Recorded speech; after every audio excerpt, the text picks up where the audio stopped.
Thanks everyone for taking the time out this evening to join Dave and myself and the rest of Someone Say Whiskey to experience actually what I think is going to be a really, really fun tasting today. So a man who needs no introduction, but I'll do so regardless.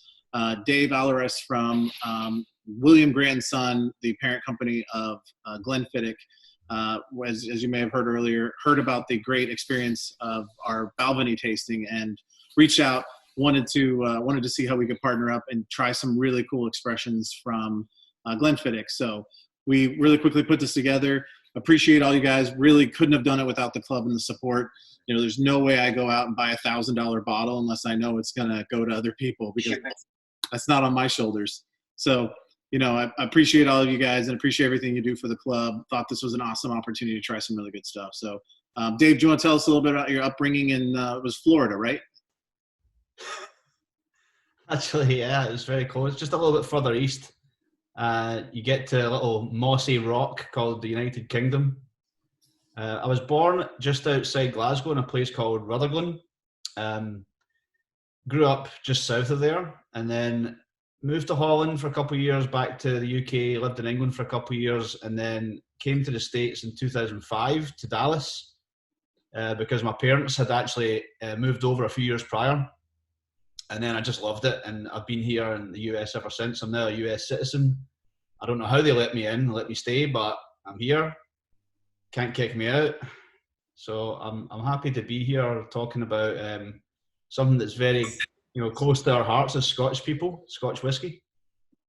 And the funniest thing about this is that I had to move to Dallas to get into the Scotch whiskey industry. I was not in the industry before I came here.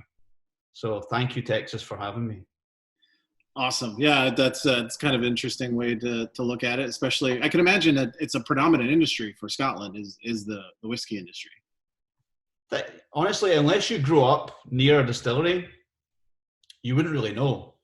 The closest distillery to me was Auchentoshan, but it's not in a part of Glasgow where you would just drive past it on accident.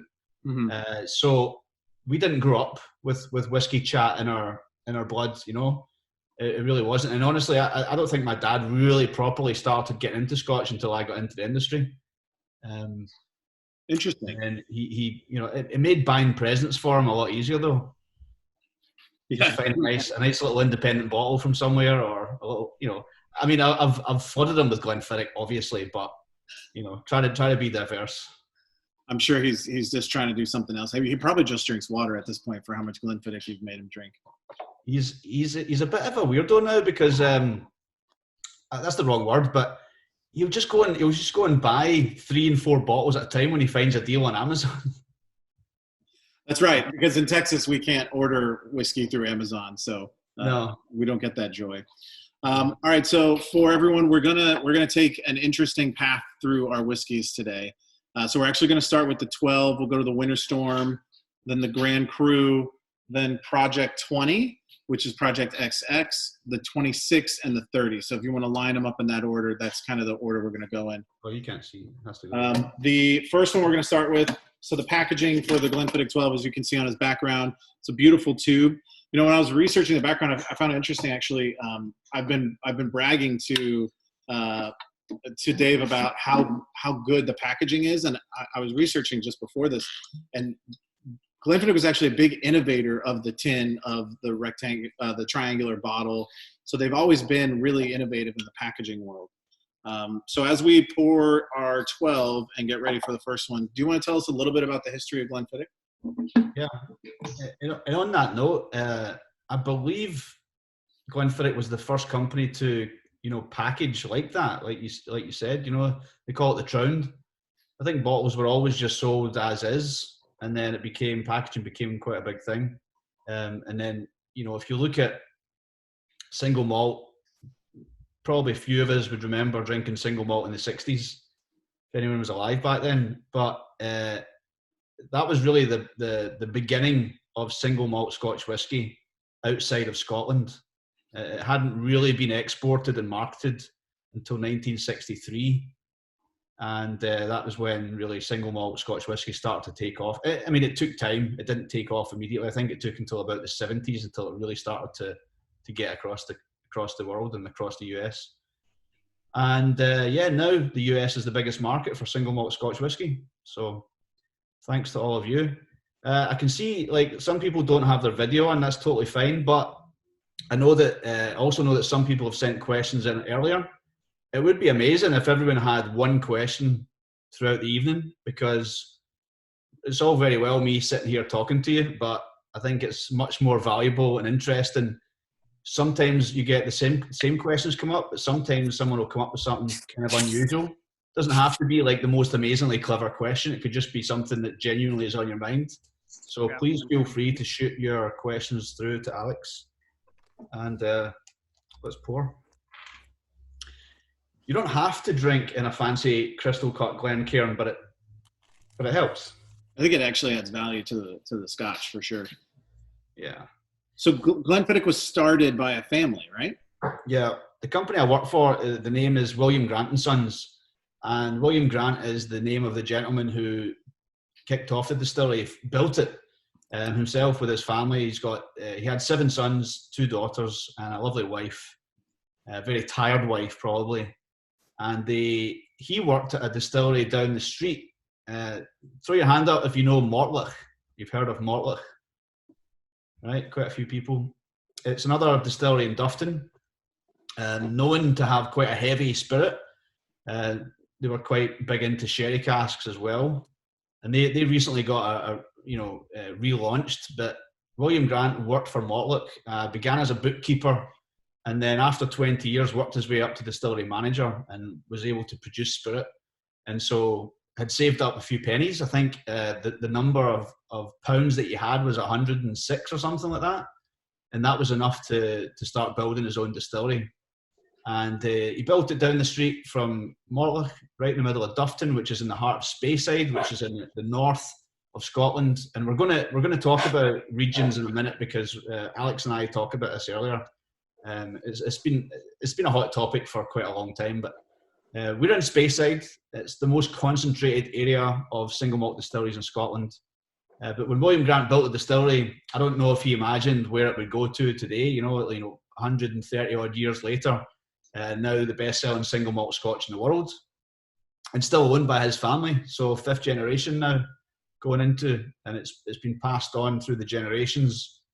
It's a big company, but in the grand scheme of the spirits world, still relatively small, but some amazing brands. So the company began with Glenfiddich. 5 years later, Balvenie was built next door on a separate plot of land. The distilleries to this day still use separate water source. They are completely independent. The only thing that they do share is some of the staff. Occasionally some of the staff will get bored and they'll say, can I go and do a shift at Balvenie or whatever? And they'll trade shifts and stuff like that. I don't know if that still happens, but it definitely used to. They also share the cooperage, which we'll talk about later. But certainly separate entities, very different styles of spirit, different ideas about how to make single malt. And then through the years we've got Grant's blended Scotch, we've got Hendrick's gin now, we've got tequilas, Milagro. The list goes on. It's not a spirits company, but essentially the family still thinks of the company as a whiskey company, and I think we're all happy with that at this point. So this is weird. Like I keep losing my glass. The 12-year-old. So I imagine everyone's got water next to them. If you don't, it doesn't matter. But I'm not going to tell you to add water to all these whiskies. I will suggest adding it to the first one. So usually the best way of just getting to know a whiskey that you might not have tried before, and who hasn't tried Glenfiddich 12 before? No one. Everyone's tried it. Good. The way I like to try a new whiskey is just to have a little sip and then add a little tiny, tiny splash and see what it does. It's just a thing that we like to do. But just be careful not to add too much, because then you drown it and you just lose it. But I don't have to tell you guys how to drink Scotch. I'm just saying this is what I want to do for the first whiskey. So we always have to start by making a toast. So the classic toast in Scotland is Slanjava, to your health, or up yours. So that actually probably parlays into, I think, one of the most important questions of the evening we're going to get. And I know the answer to this because I already said it to you, but Celtic or Rangers? Celtic is the pronunciation. I'm a Rangers fan. So I really should change the background to blue here. But yeah, it's weird. Like, Celtic is the only time you'll hear that word pronounced like an S. Every other time it's Celtic. So I don't know.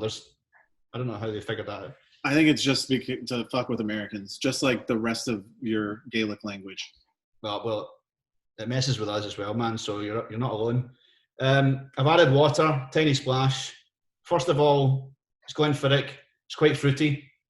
It's fairly light, the 12, as far as single malt scotches go. I mean, there are lighter scotches, but it's not a big, heavy Lagavulin or Lafroig. Add the water, just a touch. This is going to sweeten up. And all of the flavours that you got initially are going to pop out even more. The vanillas, the fruits, whatever fruits you pick up, there's a million different fruits you could potentially get out of this. The common ones that people pick up are apple, pear, and then as we go through to the older whiskies, sometimes it becomes pineapple and things like that, but I'm not going to put tasting notes in your head too much. And so I know with Scotch, there's always a maturation in barrels from other producers. What are these matured in?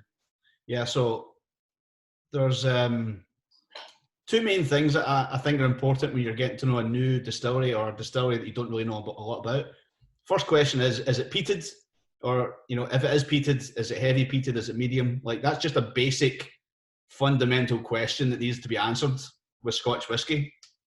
Obviously, the majority of people out there think that Scotch whisky is usually peated. In actual fact, the vast majority of single malt Scotch out there is non-peated. So that's a bit of a misconception, but Glenfiddich is non-peated. Just means that we decided that style of whiskey wasn't for us anymore. We used to make peated whiskey back in the 50s, but we evolved and changed the tactics. So now it's just a very fruity, estery type of spirit that we make. And then when we take that spirit, it's a very high cut. So I don't want to go too geeky on, talking about distillation and all that, but as you're probably familiar with, there's 3 sections of spirit that come off the still: the head, the heart, and the tails. The heart is the good part of the run that we actually save into and put into barrels to mature. And with Glenfiddich, we fill mostly used American oak, so ex-bourbon casks typically. That's very, very common and standard in Scotland. The second, no prizes for guessing, the second most common type of cask is, can anyone say it? See if anybody can drop it in the chat. Who thinks they know the next? You can just mouth it if you don't want to be unmuted. Sherry. There you go. So sherry casks, right? Typically going to be Spanish oak. Those are going to be the 2 main types of barrels that or casks that we fill into. And so with this whiskey, we pulled 12-year-old Glenfiddich aged in bourbon casks and 12-year-old Glenfiddich aged in sherry casks, and then we marry them together. It's not a finish. Like if you take the Balvenie, for example, the Doublewood 12, that is a finished whiskey. So all that means is you've aged the whiskey, the spirit, specifically in one type of barrel for most of its life, and then you flipped it into another barrel for another period of maturation. Could be months, could be years. There's no exact specification, but that would be a finish. One type of barrel and then another type of barrel. It could be several, but that you get the gist. What we're doing is for the 12 at least, is a marriage, is the word we call. We don't say blend because when you start to throw the word blend around, sometimes people get, oh, I thought you were a single malt. Yep, there's a legal definition that's different. Yeah, and we can touch on that real quick because honestly, even though you guys are whiskey guys, when you ask most people to explain the difference between a single malt and a blend, most people can't do it. And they shouldn't be able to. Like, it's not that interesting, but maybe for you guys it might be. But single malt basically is distilled in batches in copper pot stills, right? That's the only type of distillation that we use. And single malt means single distillery. Malt stands for malted barley. It's the only grain that we use. Scotch is made in Scotland, and it's it's a whiskey, obviously. Blended Scotch, you're talking about 2 types of spirit that are blended together. So you've got your single malts that could be from a variety of different distilleries. And then you've got your grain spirit, which is produced in a column still or a continuous still, similar to how a lot of spirits are made. It's produced much more efficiently, much more cost effectively, and it produces a little bit of a lighter style of spirit. So that's usually using wheat as the grain in Scotland. In other countries, it might be corn or something else. But in Scotland, you take that little bit of that wheat whiskey made in column stills, single malt, blend it together, there's your blend. So that's why people say, often people think that single malts are better than blends, because they feel like that grain component that makes up the majority of a blend, they think of that as being inferior. And it really, there's no science behind that. It's just a belief or an opinion from some people. So what is your favorite whiskey? That I've rambled on quite a lot there, and I haven't answered your question fully. Did I say the specifications? 15% is sherry cask for this, and 85% is bourbon. So that's the ratio. They're both going to be at least 12 years old, but that's the ratio roughly for the Glenfiddich 12. One of the questions that did come in, you mentioned kind of, people's opinions of blended versus single malt. What is your favorite Scotch? My favorite Scotch? Really an impossible question. It's like, what's your favorite thing to eat? I mean, I had a beautiful Thai curry tonight, but I like pizza, I like Indian food, I like sushi. I mean, you name it. So with whiskey, I've been very spoiled working for a distillery where we get to try some really ridiculously old whiskey, and some actually really amazing young whiskey as well, which has been a real eye opener and a treat. And we'll talk about that when we get to Project 20, because there's some young whiskies in that cask makeup. But yeah, I don't know. I mean, I could mention some other whiskies that have really struck me. Lagavulin Distillers Edition many years ago was one of my favourite whiskies at the time. I like peated whiskey. Don't like to drink it all the time, but like everything has its place. Sherry cask whiskies are nice, but again, for me, they're on occasion. I like a nice balance. Sherry cask to me can be quite one-dimensional.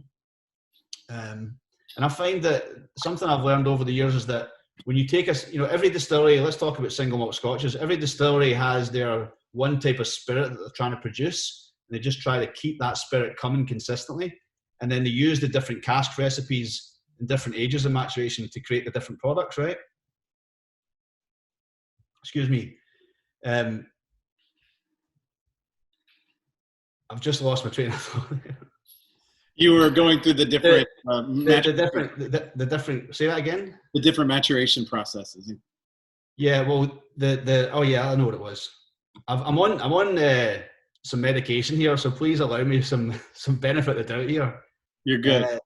The spirit that we produce is called our spirit distillery character, right? And what they say is that the American oak allows the distillery character to show more true throughout the years of maturation. It's a better representation of the distillery than a European oak. A European oak will become quite dominant of the spirit. So even if your distillery choice is to mature in European oak, it really changes the distillery character quite a lot compared to American oak. And so we say that American oak is the backbone of your distillery, and then you add in different casks to give it a different twist. We got there in the end. Jesus. It was the fun way.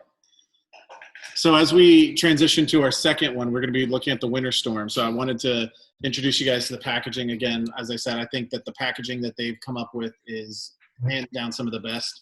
Has the inside story on the front flap. Actually has the back that opens up as well. That has a story on the back. The bottle is I feel ceramic, but it's a gorgeous all white bottle. Ceramic. There you go with some silk screening on it. So do you want to tell us a little bit about the story of this? Yeah, so 12-year-old Glenfiddich is the backbone of our business. It's 85% of where our sales come from. So that basically gives us a platform, the success to put out different things like this. This is an experimental. We started the experimental series a few years back, maybe 6 years ago, with the IPA cask. And then we did what was the second one? Project 20. And then Winter Storm was number 3. So this was actually, shout out to Beth Havers, in Canada. This was actually my ex-colleague Beth's idea. She's from Toronto, or Toronto, as they say, and very close to Niagara, where 90% supposedly of the world's ice wine comes from. And so she thought it might be an interesting experiment for Brian Kinsman, our malt master back in Scotland, to play around with some ice wine casks. So she built a relationship up with Peller Estates in Niagara, and they worked out a few experiments, and they found that it worked out quite well. The initial idea was to have a slightly younger whiskey, because the experimental series wasn't to be focused around age, it was to be focused around playing with different types of casks and coming up with different flavours. But what they found is when they used the younger whiskey with the ice wine cask, it became overpowered by the sweetness. So they found that they had to use a slightly more robust, heavier whiskey, a little bit older, to balance out better with the sweetness of the ice wine cask, which the ice wine casks are actually French oak, and they've held the ice wine for, I think, roughly 3 to 6 months. The ice wine's really, if you haven't tried it, it's a really interesting thing to pick up for like a dessert, or just like a random change of pace. It's really, really sweet. You want to chill it down really hard, but it's quite nice. And what it's done here is it's, I mentioned earlier about Glenfiddich being quite fruity. This just brings a whole level of different fruits to it. It kind of goes from something a bit more kind of what we all associate with everyday fruits like pears and apples, and this kind of, for me, goes to a bit more tropical flavors. But I'll let you guys see what you think. Yeah, this really livens it up. I think it's a beautiful expression. I love, it's almost a tartness in the tropical fruits that comes out. I don't know if that must be part of the ice wine's appeal. It's quite tannic. 21 years in oak is going to give you a lot of tannins. But it's mostly American oak for the 21 years. And then it'll go into the ice wine casks that are shipped over from Canada to Scotland. Because with single malt Scotch, everything has to happen in Scotland, from distilling right through to bottling. With blended Scotch whisky, the only difference to that is that you're allowed to bottle outside of Scotland, but everything else has to happen in Scotland. But yeah, the casks are shipped over, and the guy said that when they arrived at Glenfiddich, a lot of the sugars had crystallized inside the casks, and usually when they roll them off the back of the truck onto this like sponge landing pad, once they started rolling them through the warehouses, they could hear all the rattling of the crystallized sugars kind of coming apart inside the cask, which I've got a bit of a sweet tooth. I wish I was there to kind of pick them out and give them a little sample. Yeah, I'll sign up for that job. So is experimentation a big part of the brand for Glenfiddich? It has been recently. I would say throughout the years. I mean, honestly, when you really go back in history, 1963 was the first time single malt was really marketed on a large scale. It was Glenfiddich that did that. 1998, Glenfiddich began with the Solera vat, which is the 15-year-old, kind of stealing a bit of inspiration from the sherry world, where they mix younger sherry with older sherry in this cask system. It helps for consistency because, the more batches, the more casks in your batch, the more of the rough edges you can smooth out. Like, for example, if you had one bad cask and you bottled the bad cask, it's going to taste bad. If you blended it with one more cask that was good, you can smooth out, but it's still not going to be great. If you have one kind of dodgy cask and you mix it with 1,000, you can see, and the point of this, I'm maybe not selling this properly, right? But the point of this is not to smooth out the bad casks, and we have loads of bad casks. It's to give this level of consistency that we can't really get on a smaller scale. So David Stewart, who is the malt master for Balvenie, he actually came up with this idea. They built this 10,000 gallon vat in Warehouse 8 in Glenfiddich. And since 1998, it's been filled up at least halfway with 15-year-old whiskies. And then when we're ready to bottle the 15-year-old, the cask recipes are dumped into the vat. They'll fuse together, they'll mingle, and then we'll draw off and bottle from the vat. So it's just this continuous process that's been going on since 1998. The experimentation now is really went to another level where IPA cask, Project 20, Winter Storm, Fire and Cane, and even Grand Cru. It's not per se part of the experimental series, but we'll talk about that next. That is another experiment that came out sort of last year. That's something unusual and not. It's not that it hasn't been done before, but it hasn't been done often and it hasn't been done at scale. There been any other great varietal experiments? Every year we go back to the distillery, all the Glenfiddich ambassadors, there's about 25 of us now, from South Africa to Ukraine to the US, obviously Canada and all over. And we go back and we get treated to different insights as to what the distillery is up to and what Brian Kinsman's up to, more so. And he has got this little room that very few people at the distillery know about. It's in one of the warehouses. It's just like a partition, and they built this little experimental area where he's aging different spirits. We've tasted, new European oak that was aged for like 8 years, and that was really an eye opener. I thought it would be terrible, but it was actually really good. French oak casks that have held different types of wine. Some other weird stuff that hasn't really worked, and some stuff that is potentially coming out in the future. So yeah, I think a lot of distilleries are playing around, but I think Brian Kinsman and his team are really at the forefront of that for sure. Different things. So that actually leads to an interesting question. So I think 1886 was when Glenfiddich was started, somewhere around there? Yeah, they started building in 1886 and then finished in 1887. So in that time period, if I remember correctly, there's only been 6 masters. 6 master distillers, yeah. The first being William Grant himself. And then David Stewart was in charge of Glenfiddich and Bolvenie for many years. And then about 20 years ago, Brian Kinsman came under his wing as his apprentice and studied for 9-10 years. And then took over as Glenfiddich master distiller about 10 years ago, and now Brian's actually responsible for all the spirit at William Grant, all the whiskies. So even Tullamore, there is a team in Ireland, but Brian is ultimately the responsible distiller for all of the whiskies. So I think the interesting is with so few amount and how long some of these can be aged, essentially that 30-year was put in before Kinsman had anything to do with it. Yeah, it's a nice, interesting point there. So some of the existing products like the 12-year-old, the 15, the 18, the 30, these are things that Brian has to replicate and maintain, right? So he has the blueprint. His job is to make sure that he can put out the same product time and time again. And the experiments that he's been in charge of is anything that's come out in the last 10 years. So everything from, remember Snow Phoenix? Does anyone remember Snow Phoenix?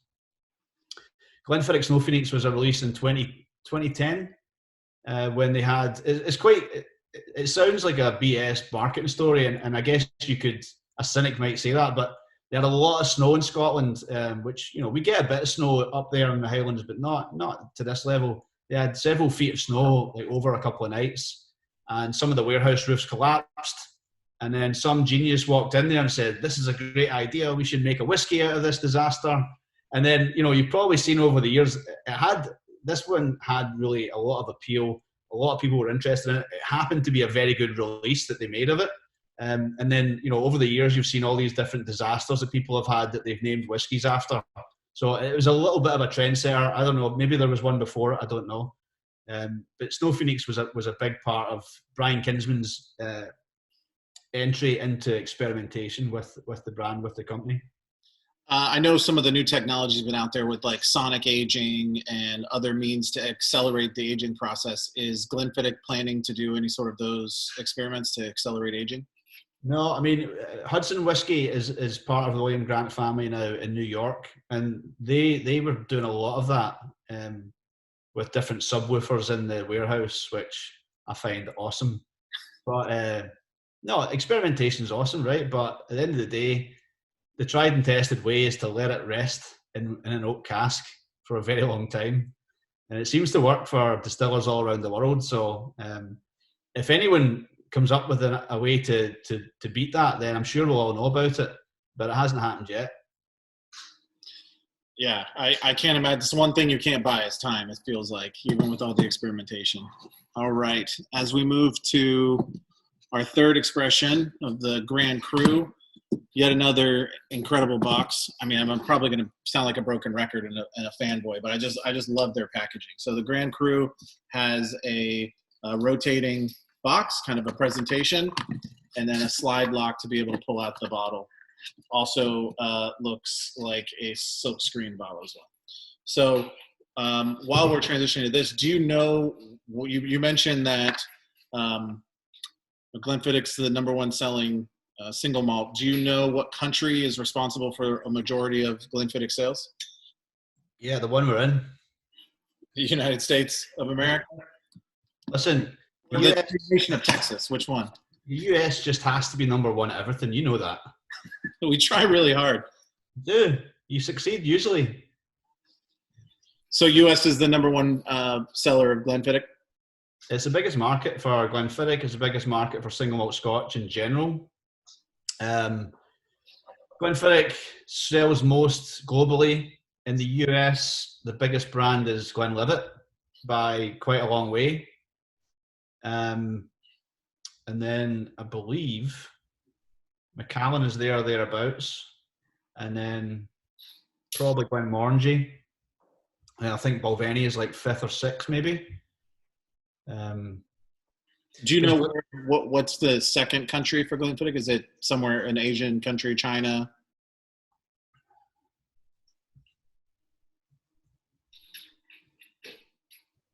I'm taking you back into your old sales manuals. Honestly, I don't know. You know, you've stumped me there, but I'm going to stump you back. It's only fair, right? Yeah, so, bring it. You're not an easily stumpable character. You give me too much credit. Which country, and I'll see your fingers if you're Googling, which country purchases the most amount, volume-wise, of Scotch whiskey in the world? India. India. That's why I said actual legit Scotch whiskey. Okay. I mean, my next guess made there that they call Scotch. My next guess, probably one of the Asian countries that are Japan, Taiwan, China, from a sheer volume. Australia. You know what? If anyone gets it without Googling, you don't win anything, but you win my respect. You know what? I bet it's Zimbabwe. Yeah, I hear their actions really through the That's a real stab in the dark there. Well done. No, France. Really? That actually does surprise me. Amazing. But they drink the most volume, so they drink the most blends, and then the US drinks the most high value, so mostly single malts, or more single malts than any other country. So speaking of single malts, you want to tell us a little bit about the Grand Cru? Yeah, Grand Cru, inspired by the sparkling wine region in France, beginning with a C. The reason I'm being somewhat cryptic about that is that we're technically not allowed to use the C word well, not that C word. There's a couple of them. the word that rhymes with campaign, which, I'm so sorry I mentioned that word. This is a politics-free zone. Let's just completely forget that I said that. Can't stand all that stuff right now. By the way, shout out to Justin with all the scarves. That's awesome. Oh, you've definitely got some football fans in the group. Amazing. Maybe you can tell us about those in a minute. The Grand Cru was inspired by the sparkling wine region in Champagne. Oh, said it. We wanted to call this a champagne cask finish, right? We wanted to be bougie. Look at the packaging. Couldn't resist. We had to go bougie on this. It's a 23-year-old, and we weren't allowed to. We were forbidden by the champagne gods to use that word. So Brian Kinsman managed to partner with some champagne producers. He managed to get their casks after they've matured their wine for a little bit. So technically, the casks aren't champagne casks, right? Because champagne becomes champagne once it goes into bottle. and that fermentation happens in bottle. But before that, there's a stage where it often, not always, and in fact, most wineries don't use casks for champagne. The majority of them use steel fermenters, which is actually typical in Scotland for whiskey. Most distilleries have moved away from wooden washbacks to steel fermenters. Because in champagne, they say that they want to, it's very delicate and they don't want to overpower it with oak. But then there's a few houses that still use oak. So we managed to partner with some of them. We're not allowed to use their name, but we may have gotten an educational class from Krug when we were in Paris last year. But like I said, none of that's official. So we got some French oak casks that have held wine, very, very exclusive wines from that region. And then Brian Kinsman's taken 23-year-old Glenfiddich, which is, again, majority of it 23 years in American oak, but some of it coming from sherry casks. That's married together, and then those batches are finished in the sparkling wine casks, the Grand Cru casks, for a few months. And so, tasting notes on this, if you look at the bottle, it says things like grape and brioche, but I don't really like tasting notes that much. I think it's really just a case of simplifying it. First of all, do you like it? Secondly, is it heavy? Is it light? Is it got a long finish?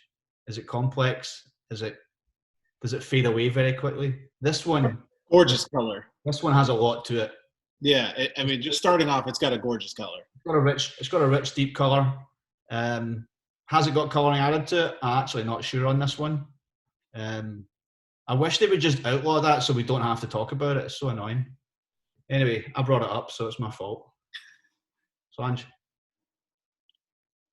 I think the nose is probably my favorite of the three so far. I thought the ice wine was going to be it, and when I was filling the samples, so when I go and fill these samples, I try and do so appropriately, and I stand back and do my best. And I got a whiff of the ice wine, and it was sweet, and I loved the aroma of it. But now that I can actually get my whole schnoz into this thing, it's fantastic. This is it's richer and it's more balanced, I would say, than the Winter Storm. The Winter Storm has quite a lot of dryness to it. This one, I think, has got a nice balance of the sweetness. It's quite rounded. It's got a good weight on it, which I think is quite important because, if you look at the Glenfiddich 12, it's kind of like medium bodied, I would say, for a single malt. This one is getting a little bit heavier and a long finish. I don't know if I pick up brioche right now, but if I had a nice glass of Krug in my hand, maybe I would agree with that. I had a look of shock on my face because my wife, who turns her nose up at every Scotch, just gave me the "it's not bad" look. So I think that's a big win. It's not terrible. It's right. So it's not terrible in any other book should be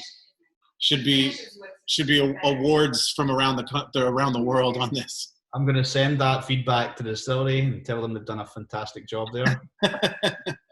Earning "it's not terrible" from her is actually high marks. I know.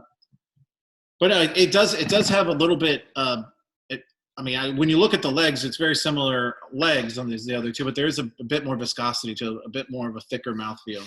Yep, I think they did a great job on this, and it's around about $300 a bottle, which is certainly getting up there. I like whiskey that's less than $100, to be fair, when I'm buying it, but something that's been aged for 21 years, 23 years, you have to respect it, and you have to pay the price for it, apparently. So I think Glenfiddich has done a pretty good job of keeping the prices down compared to quite a lot of competitors out there. But still, we all know that whiskey is getting expensive and has been expensive for a while. Yeah, I think the biggest challenge is definitely the tariff war that's going on. That's not a good one. Oh, man, maybe that'll change it. Who knows? What do y'all think about this one? I think Jeff said it well. Long finish is an understatement. Yeah, it's definitely hanging around. Oh, there's a question from earlier. Winter Storm, batch 1, batch 2, do you have a preference, differences? What did they change? Well, When I found out there was a batch 2, the first question I asked was, "What's the difference?" And I was pretty shocked when they told me nothing. So I think that what that is it's if I'm reading between the lines, I don't know if batch 2 was planned. I think it went way better than they expected. Sold out really quickly. And it wasn't cheap. I think it was $250 on average. And I think batch 2 was just like, we're making some more. And I was really a little bit peeved by that, for lack of a better term, because we all understand that terminology, and it makes the consumer, the person out there in the store, or the collector, or whoever, think that this is a new product, therefore I have to get it. And I feel like it was a little cheeky, but people are trying to sell whiskey. I don't know. I don't know. I don't know the full story. All I can say is the liquid is supposed to be the same. Which, if that's not true, whoever told me that needs to have a word with themselves. But I take that as being true. I'll take it as gospel then. Someone was asking about the grapes from the champagne bottles. Sorry, the not champagne sparkling wine barrels. A cuvee is what I thought. Yeah, cuvee is just another word for batch, I believe. Is it? I think so. Yeah. So do you know if it was Chardonnay or Pinot Noir? No, there was no discussion on any specifics, because they didn't want it. Not only were we not allowed to talk about champagne, but we certainly weren't allowed to talk about the brands. And if they start to give us like a couple little hints as to certain particulars, then we might have figured it out, which we feel like we have a little bit of understanding around it, right? But they were quite secretive about it. And it's unusual, because we've been very fortunate as ambassadors or whiskey people that talk about whiskey to get a lot of access to the information that people want to know. Whereas I've had friends that worked at other distilleries and other brands, and they actually know a guy that got let go because he was asking so many questions about the production. A friend of mine who used to work for William Grant went to work for another company, and he ended up getting let go. And part of the reason he thinks is because he was so pushy and inquisitive about finding knowledge about the whiskies. And they were just like, look, this is what we're giving you. This is the information. This is what you tell people. That's it. Whereas we go in with all the geeky questions because we know the questions that are going to come, and we need to have the full picture so that we don't look like amateurs. And our company's been really good about that. So this was an exception where there was a lot of secrecy around it, and I think most of it was just legalities. Yeah, I mean, that makes sense, especially if they were very appellation control and very protective over the brands that they have.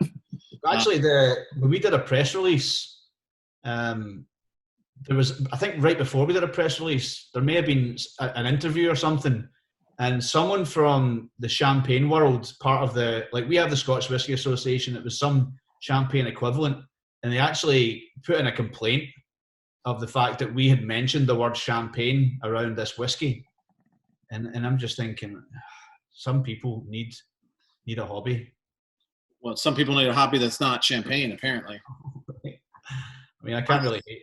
Well, one that I feel like we are going to get abundance of information on as we move on to the second half of the six.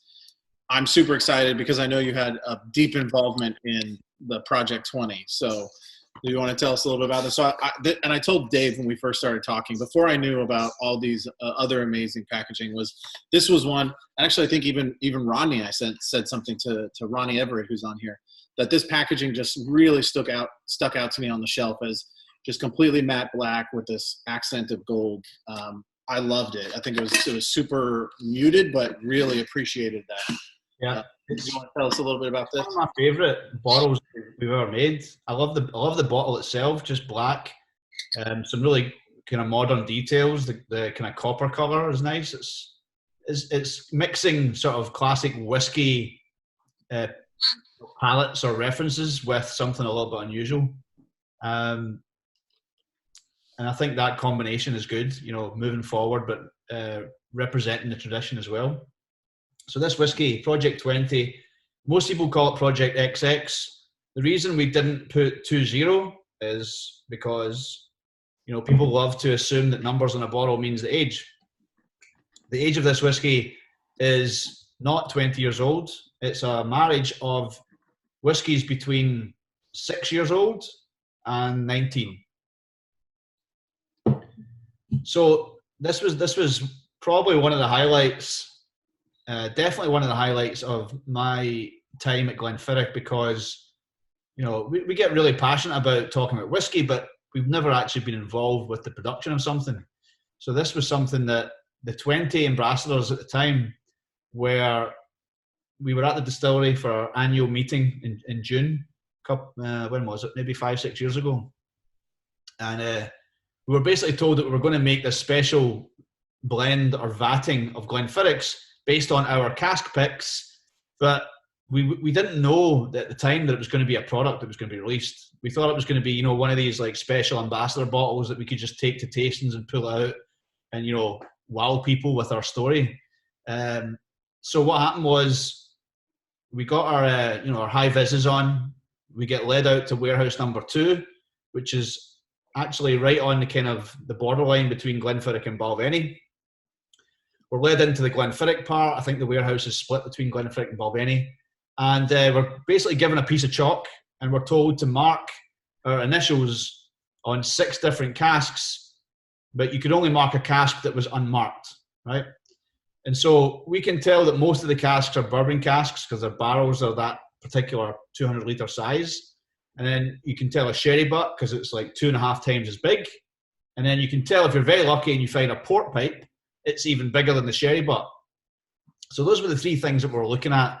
The ages were on some of them, but some of them are now, like the stencils, and they usually have the year that the spirit went into the cask. Well, a lot of them are now barcoded, and you have to look a little bit closer to get the year, but it usually is on there. Anyway, we mark our 6 casks. The next day we go back into the distillery. We sit in this little room. We get our samples, and we have to taste them and rate them and basically pick out our favourite. So Brian Kinsman's in the room with us. We're having a great time. We're tasting, we're nosing, we're comparing. Everyone feels like a master distiller for a day, right? And Brian Kinsman gets to me, and I said, "Look, I've got 2 here. I can't really decide on. They're both amazing, but they're different." So I give him the first one. It was a sherry cask. I think it was maybe like a 12 or a 13-year-old, and he picks it up and he basically does this and pulls it away, and he says, "It's burnt." And I'm thinking, surely he didn't just say it was burnt. You just spent the whole morning thinking about how great it is. Well, I thought I was great as well. I thought I was going to become the next master distiller. And he says it's burnt. And I'm like, that in a good way. Like, burnt how? He's like, nah, there's something off about that. I was like, okay. All right, we'll try this one. And this other whiskey that I picked was a 7-year-old bourbon cask. And was I picking it just because it was young? Yes, partly, but because it was young and amazing at the same time, I thought it was just super interesting to have a whiskey at that age that was that impressive. And thankfully, he agreed that it was a good pick, and I went with that. But the rest of the team went different ways. I believe it was 17 bourbon casks, 2 sherry butts, and 1 port pipe. Again, Beth in Canada stealing the thunder with the 1 port pipe. And so all we know at that point is that those casks went away. Brian blended them to a certain level. We never found out the exact proportions, but we knew that those were the casks. And then, of course, because this was something made by us, so we could talk about how great we are around the world when we talk to people about whiskey, we really wanted it to be non-chill filtered and high strength, right? Because for us to do something like this and for it to be 40% ABV, it's just like, it's a bit of an anticlimax, right? So we managed to get it pushed to 47, and it was non-chill filtered. So chill filtration, if there is anyone in the room that is not familiar with that, it's a process that where you chill the whiskey down, you pass it through a filtration system that removes some of the the amino acids or the fatty chains and different molecules in the whiskey that will form a haze in the glass if it becomes cold or if the whiskey is diluted below about 46% ABV, right? So this is a cosmetic thing, but it does strip away a little bit of texture. But Brian's actually told me that he says chill filtration will not remove flavour, but it may remove a little mouthfeel, but he says you would have to be a bloody expert to tell the difference. He says you could sit down and do it. I don't think we've ever done it. Something we need to do. But he says you wouldn't be able to tell the difference. So is Brian just using his marketing skills there? Or is he straight up? Brian, you can tell us. He's on Instagram. Maybe you can ask him. Look for Glenfiddich Brian. I feel like if I try and slide into his DMs, it's not going to work out well for him. I think you should definitely get in there.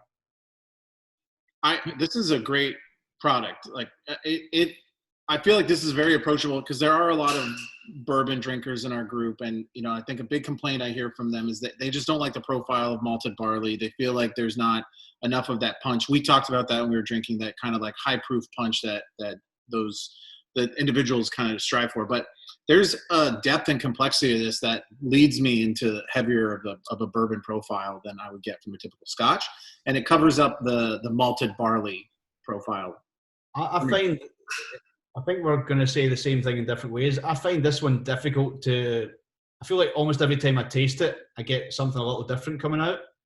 It is a bit of an unusual flavor profile. It's maybe the 12 and the 15 I'm just so used to drinking, but this one, on occasion, licorice will jump out. And I'm smelling it right now, and just like an old like old school lollipop, like hard candies. Hard candies. What are you, the rest of you guys picking up? Off the nose, I was getting butterscotch or toffee. Yeah, there's definitely some of that profile for sure.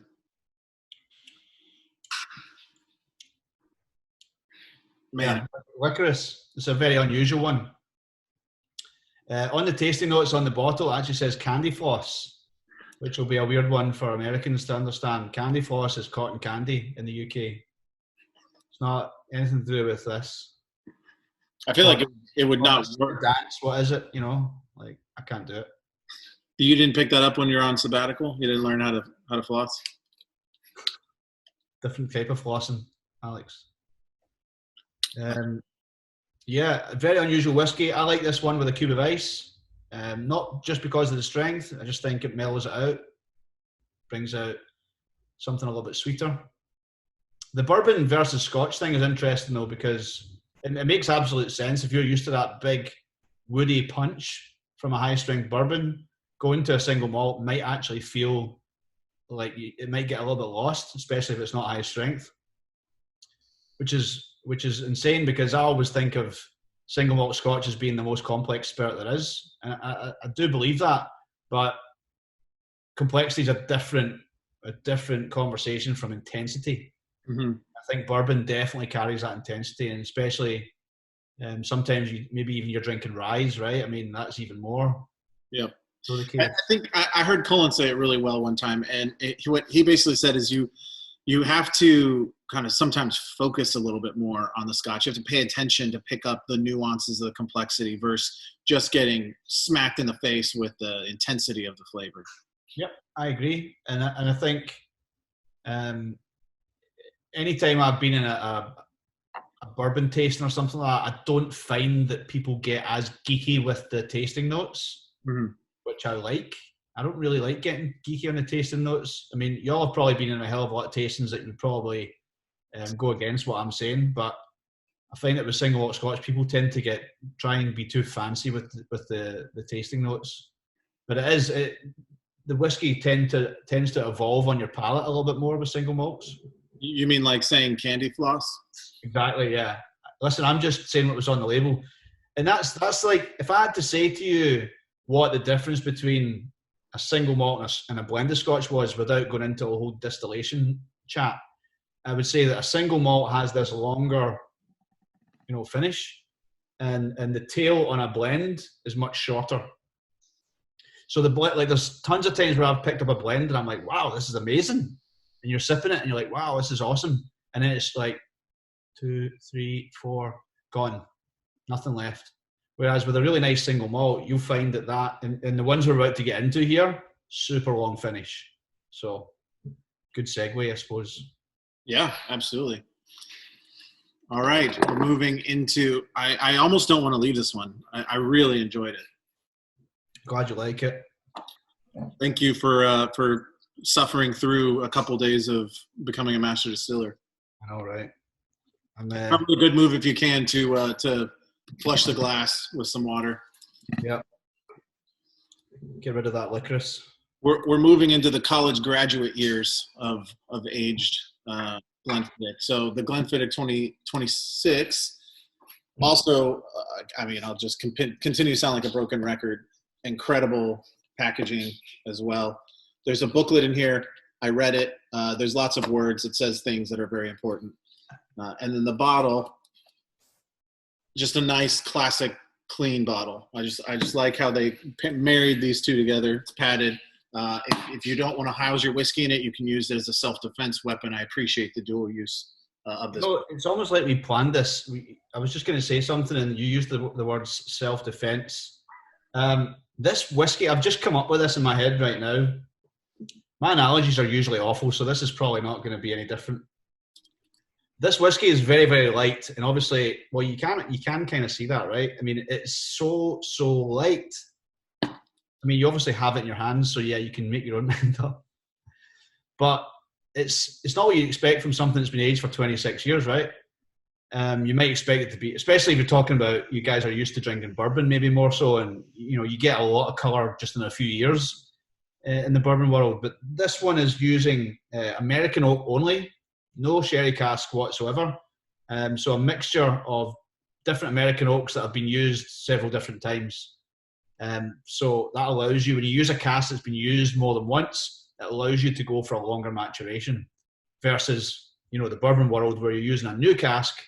It doesn't really allow you that same opportunity unless you take it out and put it into another cask. It doesn't give you that opportunity to have a 15-year-old, virgin oak whiskey. It's really not an easy thing to pull off. So this one, the analogy was going to be, like you get these people that are just very unassuming and they don't look like they're tough at all, but secretly they do jiu-jitsu, which is kind of like my boss. He almost choked me to death one night. He came up from behind me and put me in a chokehold and he says, I only had you at 40%. I was like, but we weren't in the ring. You came from behind. I didn't know you were there. So anyway, it was one of those. This whiskey kind of creeps up on you as well. And when you nose it, it's quite delicate.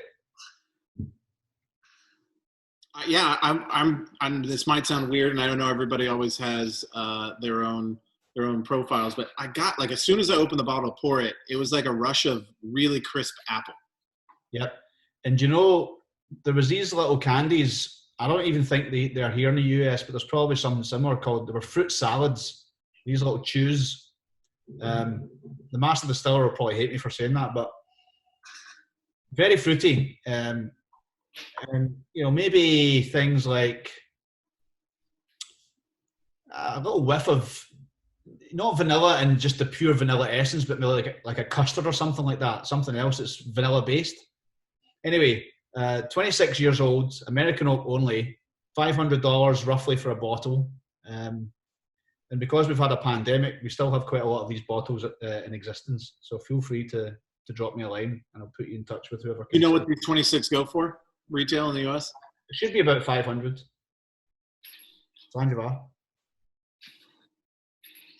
There you go, Jeff. So Jeff, I believe, is signing up to buy everybody a bottle on this. Thanks, Jeff. Up front, it's quite fruity, it's quite bright. And then it really starts to just draw out. And it has this really interesting, very long tail. But it just makes you want more.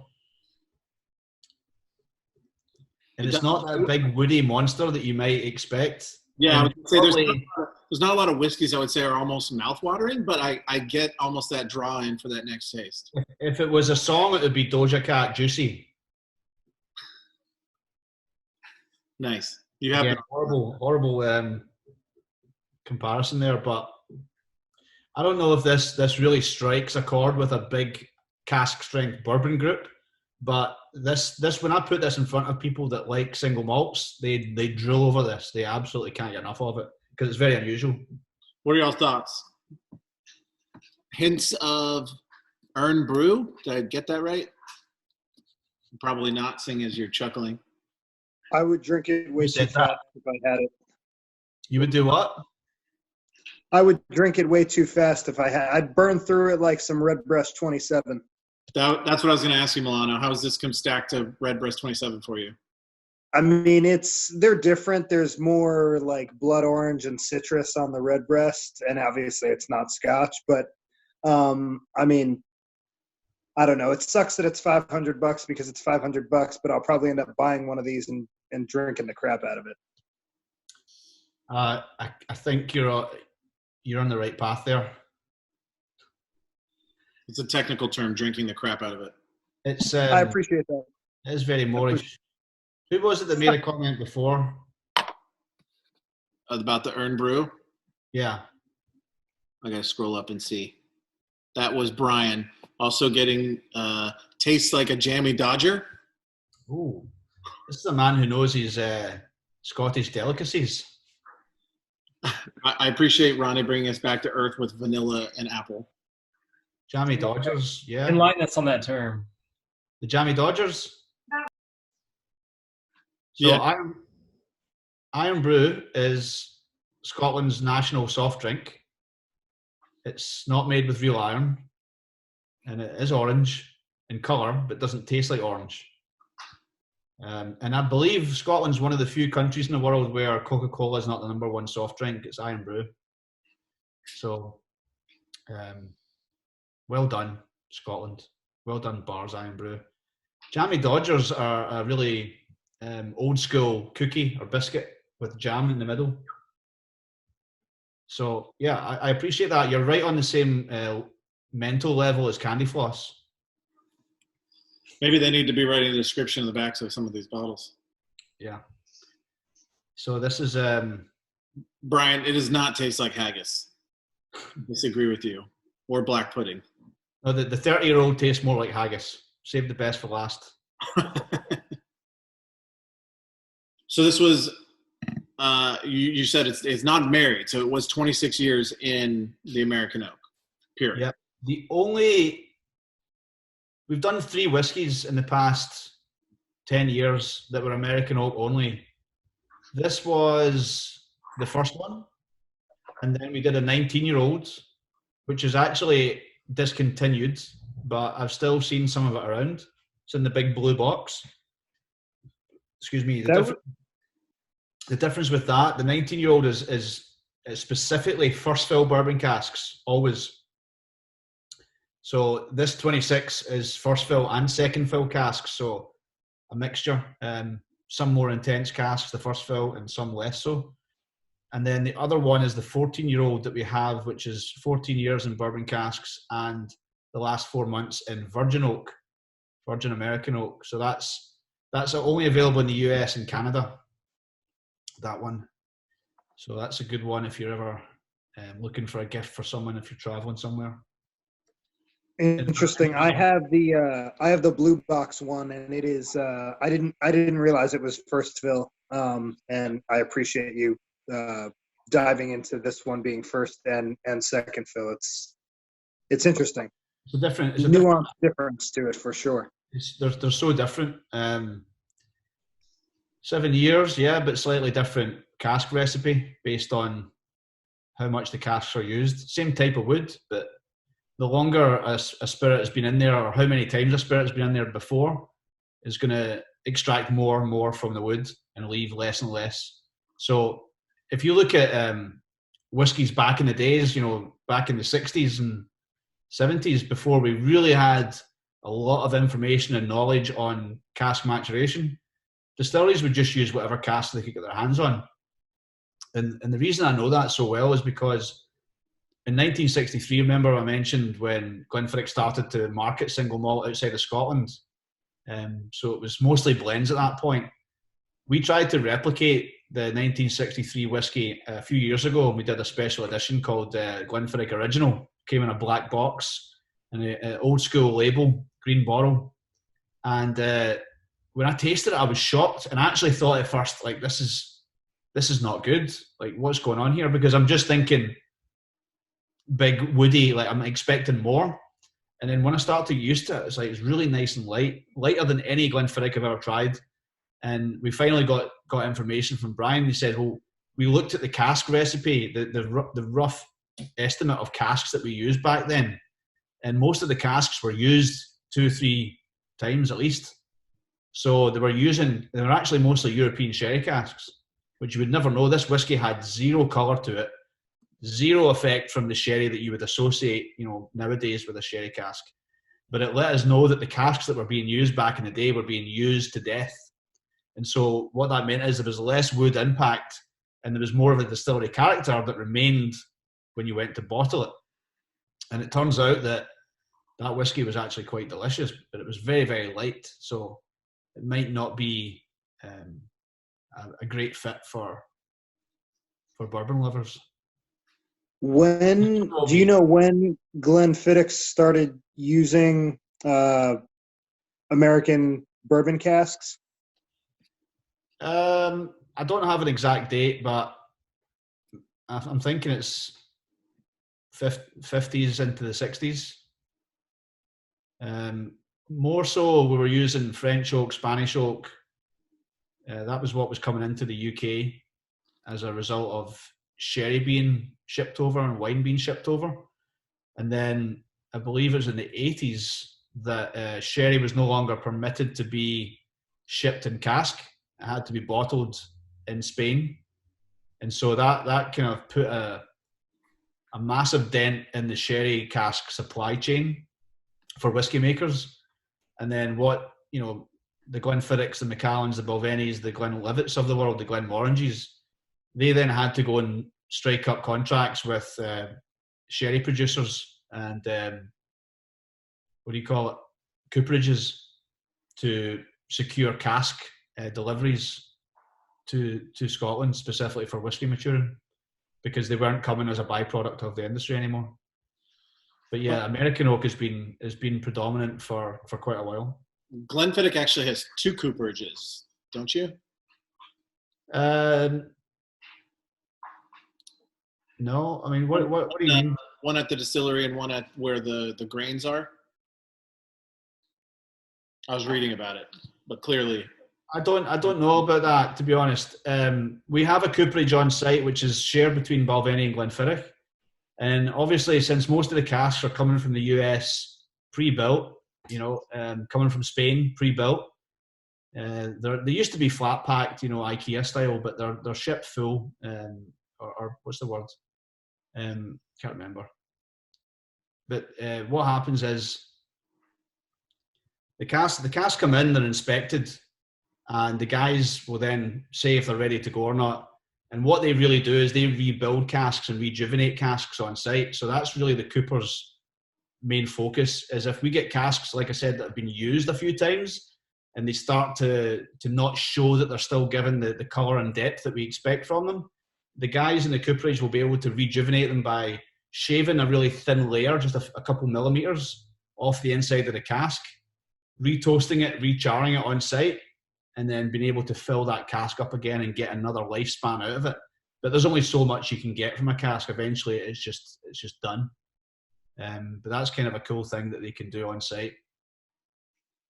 That's awesome. You think they're ready for the Yeah, event? I'm sure we are. All right. So to finish up today, we've got the Glenfiddich 30-year. Again, broken record, gorgeous packaging, wood wrapped in leather, self-defense weapon as well. The rarely seen double pull. So, at first you think you're ready, but no, you've got another door to go in. So Little foreplay there. That's right. And a nice smoked bottle as well. Just Absolutely. I can't speak enough to how well this is packaged. So we've started with 12, we've ended with 30. Those two whiskies might seem worlds apart, but they're actually more common. They have more in common in terms of the cask recipe than any of the other whiskies that we've had tonight. So the Winter Storm, the Project 20, the 26, they all have a different slant to them. Now we're going back to the maturation with bourbon cask and sherry casks aged concurrently and married together at the end. And if you wanted to look at the family of Glenfiddichs that fall into that style of maturation, it's the 12, the 15, the 18, and the 30. So if you were to taste those all side by side, you would absolutely feel that there was a continuation. There was a definite. I mean, I think you can still tell that these are all Glenfiddich. They have a very similar fruity backbone to them, and they're quite light. But those ones carry the same kind of DNA, if you like, in terms of the cask maturation. The difference being that as you go up in age from 12 to 30, you also increase, well, price, but also sherry cask influence. So we take about 15% sherry cask from the 12-year-old, and we work up to the 30-year-old, which is now roughly about 30% sherry cask. So expect more of the sherry influence on this guy. Yeah, this is definitely what happens when a 12-year-old grows up, has to do its own taxes, and started its own family, moved out to the suburbs. I mean, you can just even in the nose, you can tell the influence in that extra sherry. This now has the nose of a whiskey that something you would expect from something of this age, right? I mean, I feel like the Winter Storm and the 26-year-old, if no one told you the age of those, you'd probably assume they were a bit younger, at least on the nose. But this guy is like, this is what you'd expect from a 30-year-old single malt Scotch. This is a beast. It's a delicate beast. This is incredible. Honestly, it's Banjaba. probably one of the best whiskeys I've had in my life. Wow.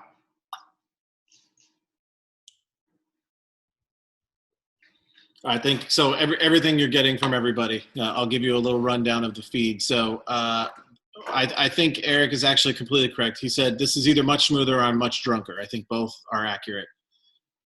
Fantastic. My goodness, amazing. 30 is incredible. Transcendent.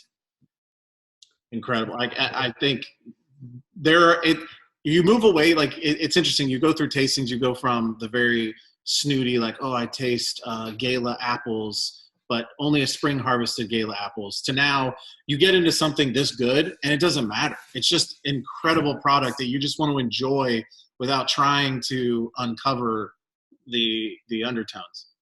Mate, this is what I was trying to get at earlier, where you only need to understand some very crude language to get the connection and to be able to convey to someone. If you tell someone that it tastes of figs and toffee apples, they're like, so what? Is it good? Would you buy it? Would you recommend it? You know, what is it? What else? What does it remind you of? Right? One of the classic ones that I used to use in tastings, actually, like every joke or saying in Scotch whisky or ambassadorship, is always stolen from someone else and regurgitated. And it was like the people that pick up a glass and they say things like, "Yes, I'm getting a daffodils picked by left-handed virgins on Tuesday." Yes. Like, that is a good tasting note right there. I mean, I prefer the right-handed style, but it's just personal preference. It depends what day of the week it is, though, Alex. That's a valid point. Yeah. Thursday right-handed is definitely the right way to go. But it doesn't matter. When you get to something this good, trying to decompose it, it's non-peated, of course, but it's just good. Ambidextrous. Like it. So one of the things I think we should come back to the conversation you and I were having about the regions, and maybe this is the right time, 6 1-ounce samples into the evening and sitting on probably the top 10 whiskey. Let's talk about what your very thought-provoking statement around whiskey regions don't matter anymore. Yeah, I made a bit of a Facebook post the other day. I can't remember what it was that. Oh, do you know what it was? I can remember exactly why I made this post. I had a coffee in the morning. Now, normally if I have 2 medium-sized Starbucks coffee in a day, I'm done. I can't handle it. My heart's going to pop out my chest. Like, it's too much. So I had 1 regular coffee in the morning, and then I was in a coffee shop in Austin, and I asked for a large latte. And the girl looked me in the eye. She says, "You do understand that's 4 shots of espresso?" And I didn't want to look like a wimp. And I said, "That's fine." And I knew I was going to pay the price for it. So I'm all jacked up on this latte with 4 shots in it. And I'm like, I don't know, I'm sitting bored. What am I going to type?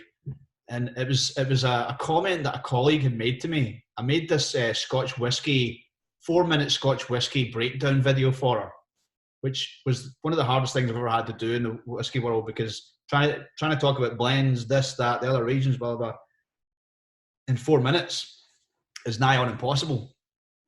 And she saw it, and the first comment she said was, "Maybe we can do a part 2 where you can talk about the regions." And I was like, oh. And I sent her an email back, and I says, "Look, we can do a part 2, but honestly, don't believe in the regions. I don't think they're that relevant anymore." And she never got back to me.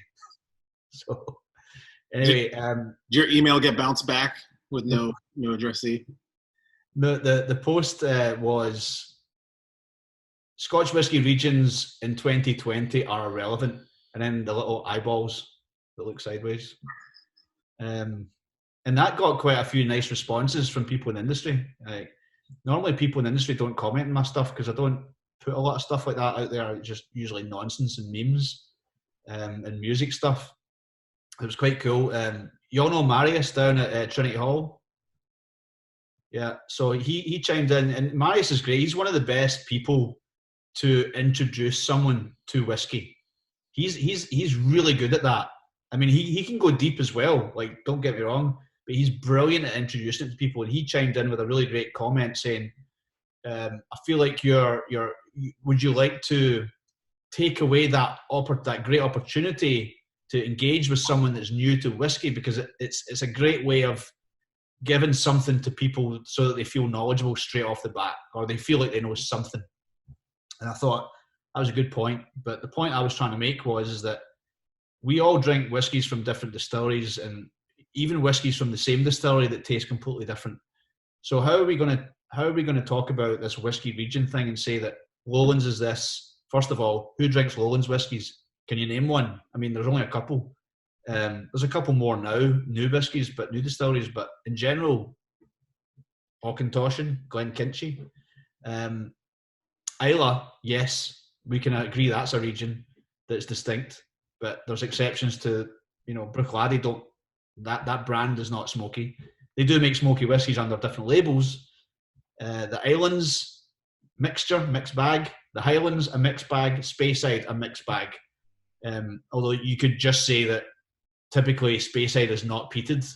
Well, great. That doesn't tell you a lot. So the point was that, do regions matter? Should we still talk about them? And if we do still talk about them, should we talk about them in the same way? Because if any of you have been in a number of Scotch whisky tastings or trainings before, and anyone addresses the regions, they're probably going to regurgitate the kind of the lines that I just said. Islay is smoky, Speyside is fruity and rich, Lowlands is grassy, Highlands is quite mixed because it's a big area, and then you've got Campbelltown, which is kind of irrelevant nowadays anyway. So, if we're just going to talk about regions and say that same canned line over and over again, are we really teaching anyone anything? So my thought was, we either stop talking about it as much, or we adapt how we talk about it. So do you think it becomes, and this was essentially what I said to you, which is it gives those who cut into it an opportunity to connect with something that's meaningful, even if it's painting in broad brushstrokes. So would you still see that those broad brushstrokes generally would fit? I genuinely don't. I think there's another way we can address it, rather than keeping feeding people these lines about Lowlands whiskies being grassy. Like, so what? When was the last time anyone saw a Lowlands whiskey on a back bar? Right?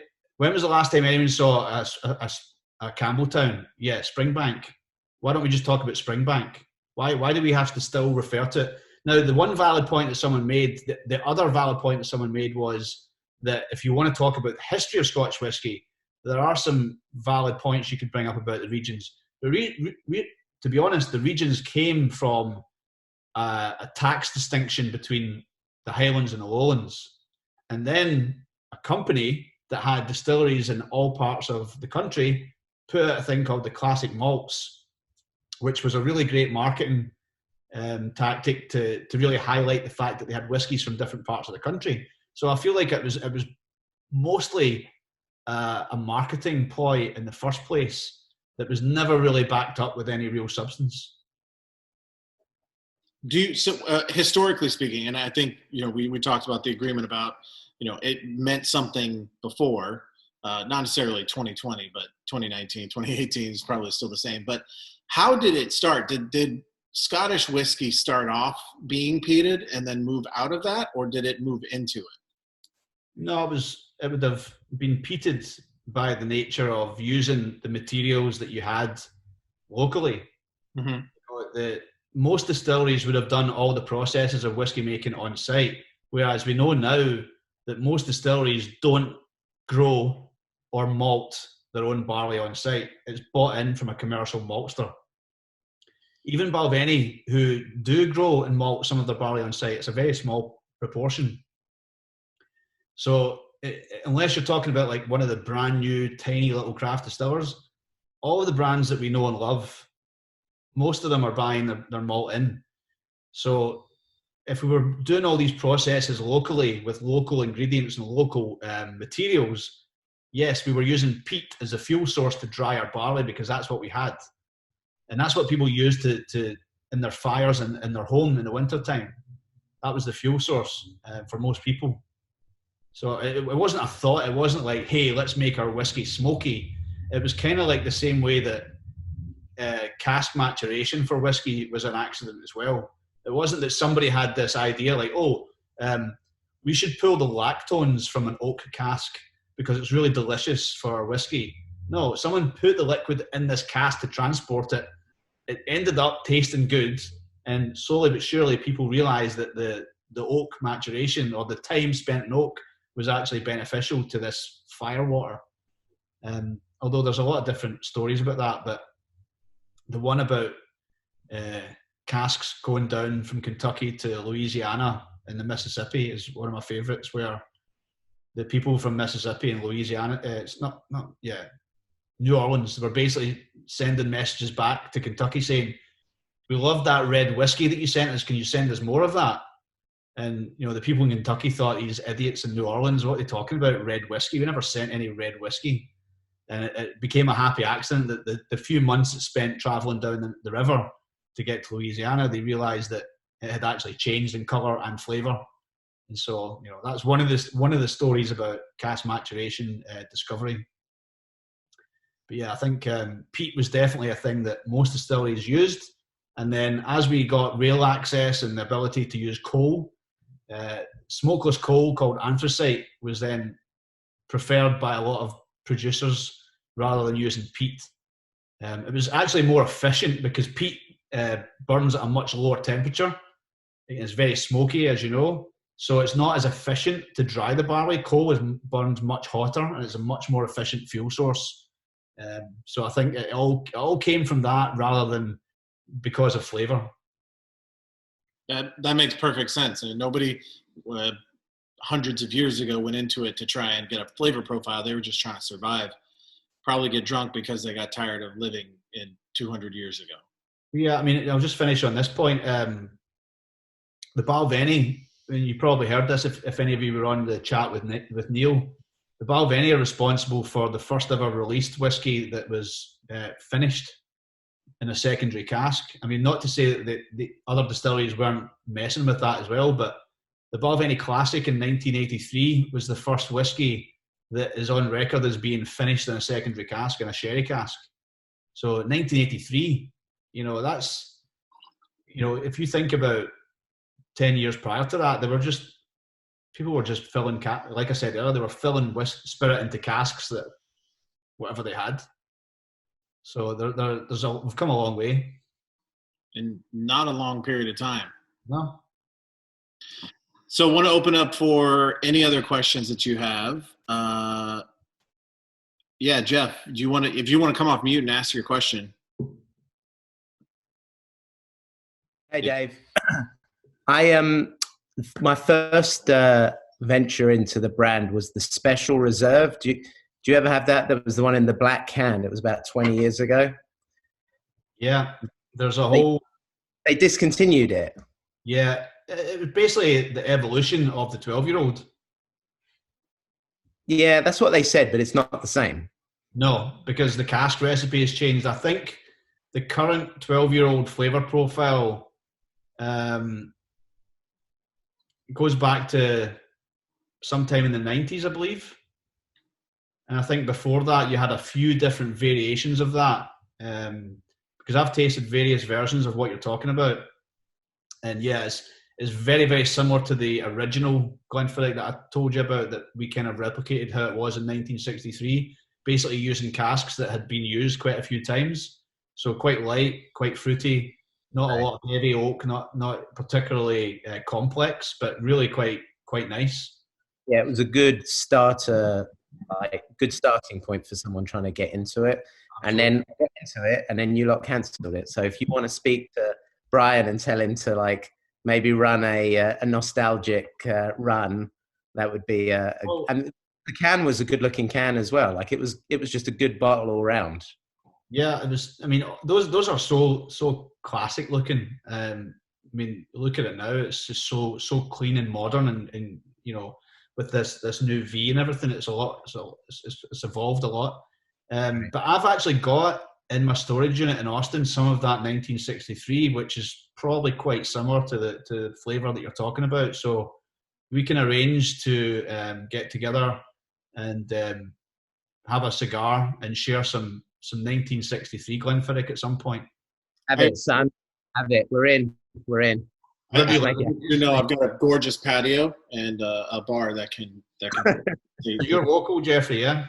I'm like 5 minutes away, Alex. Make sure, let me know. Also, yeah. I want to give a shout out to Ronnie, who put up a picture of Ibrox a minute ago. Right, I noticed that, mate. That was nice. Yeah, he threw that up there. So glad he didn't get the wrong covers and put Celtic Park up. Couldn't do that to you.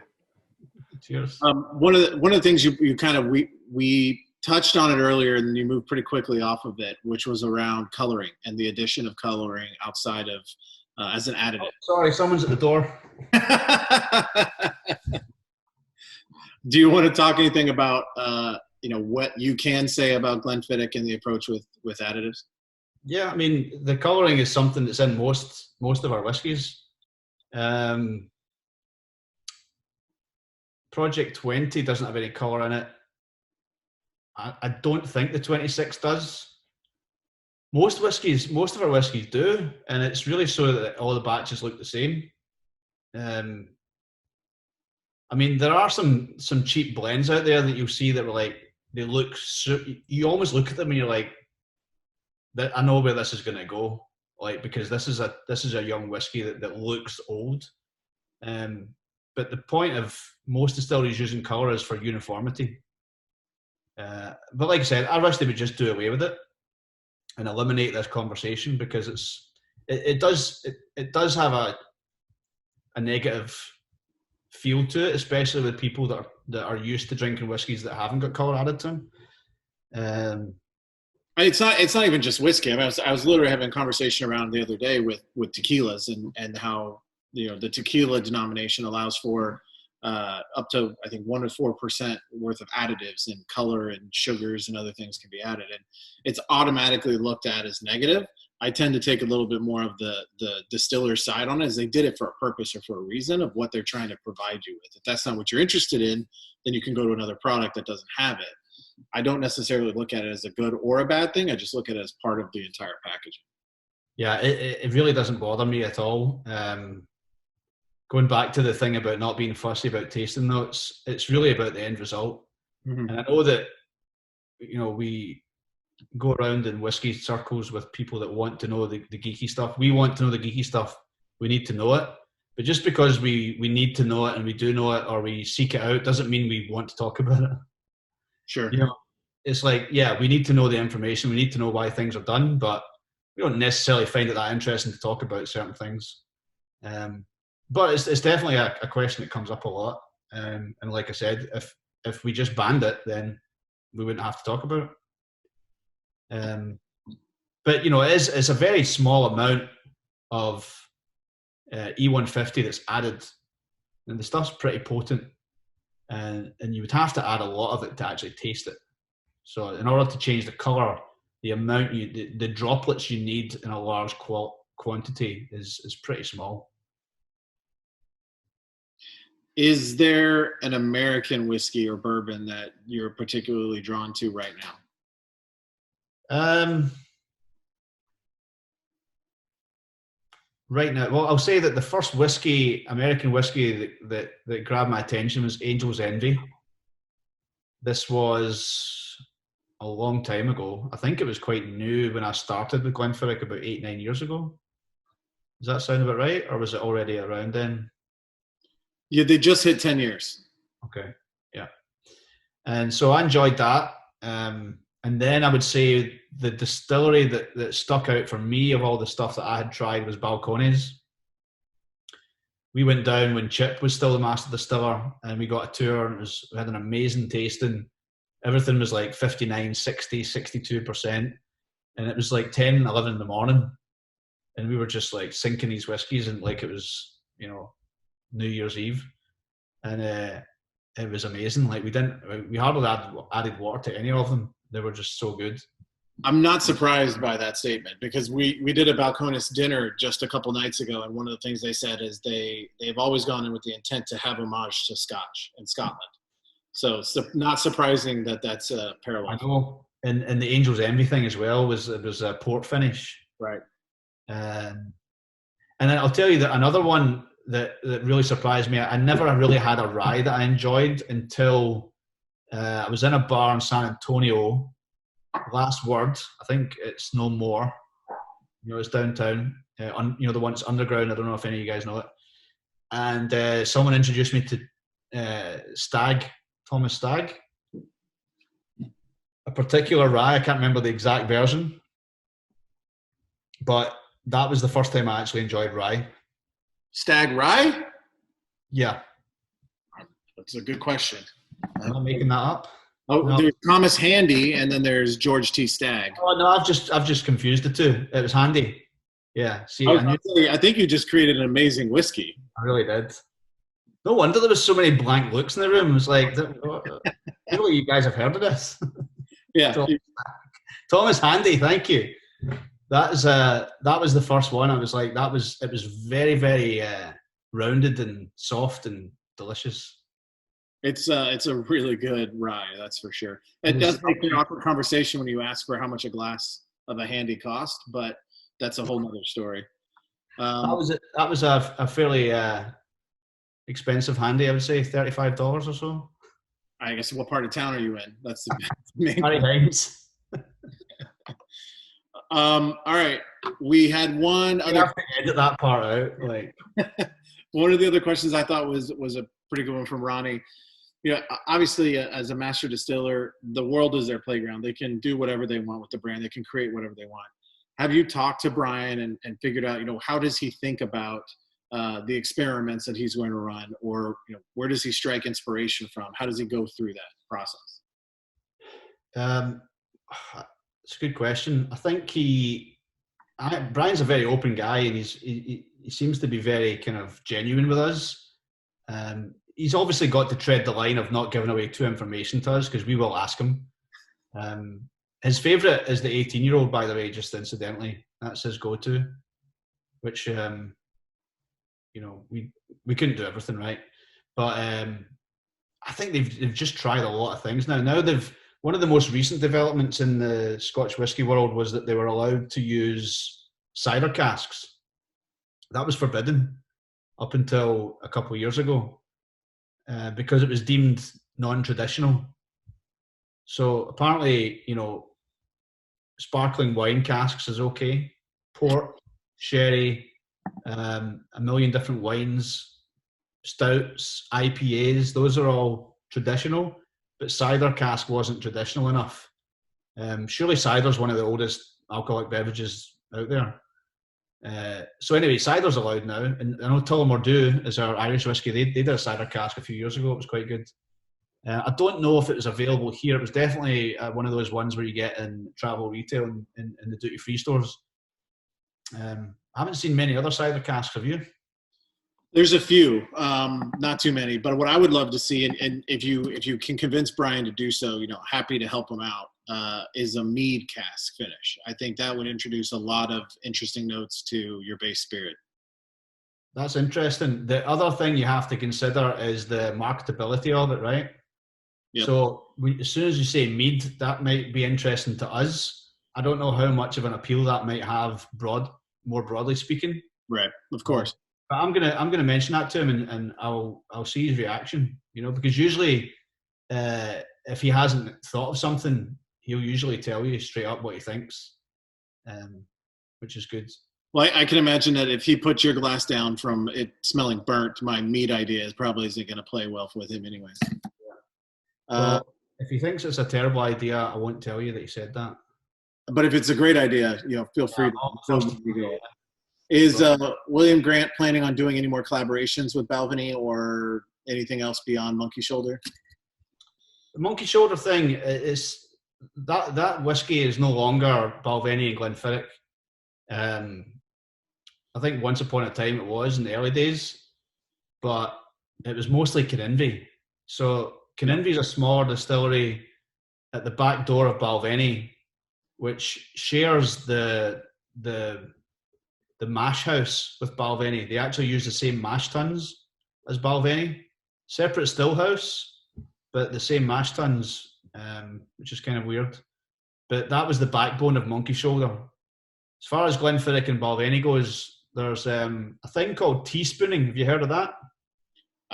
Probably not what I think it is.